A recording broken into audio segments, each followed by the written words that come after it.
Morning, everybody. It's me again.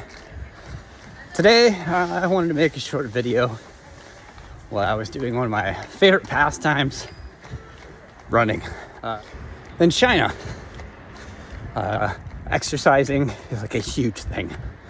At dusk, you can see people dancing all over the place. It's a social thing that usually women, but you'll see a few guys mixed in the crowd, but young, old, everybody has their own style, their own music. It's kind of like a competition in our park to see who can play their music the loudest.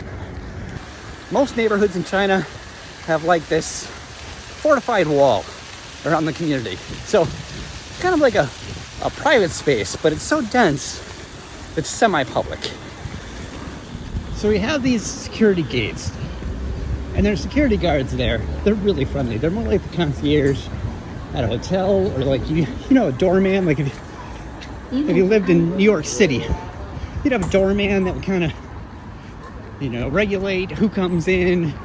If you lose your key, they let you in. They're there to help you. Not really a security, but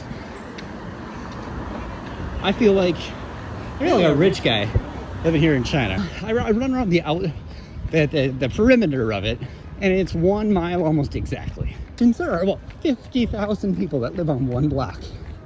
That's like the whole east side of my hometown, Green Bay, Wisconsin.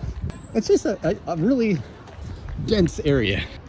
It's just really dense. So right next to my neighborhood is a place called Nanhu Park, and it's a really big park. It means South Lake Park, Nanhu Park, not Goyan. But it's a really beautiful park. Well, people just like to hang off the bridge here. It's a really beautiful place to just feed these birds. And I think they have their wings clipped so they can't fly away. But they live right over here in these little houses. And you can see people just love to feed the birds. It's a really relaxing place, right in the middle of the city. So right here, we're walking by where Xingyi works, where my wife works.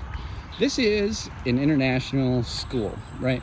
And they help Chinese students that would like to study abroad, mostly in the United States, but they help them kind of bridge from Chinese culture to the American academic atmosphere. So they might help them with high school classes, or qualifying for colleges, or applying for colleges.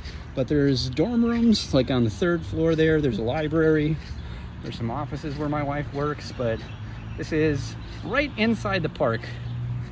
Xingyi's really lucky because she really only has to cross one street to go to work. She walks outside of our subdivision, we'll call it a subdivision, and then crosses one street. She's got a nice walk through the park, and then she's right here at work. Just about time for me to wrap this one up. Ran for about 30 minutes, so I try to walk a little bit to cool off. Everyone's always so polite. They try to speak English, just to greet me.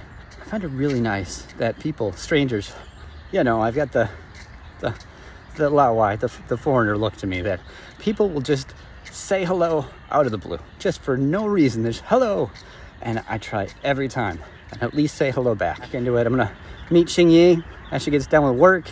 Usually she gets done with work, I wait for her to eat dinner. We might go out somewhere, we might cook at home. Thanks for coming along with me on my run, putting up with all the shaky camera. I love you guys. I think you're awesome, and I'll see you in the next video.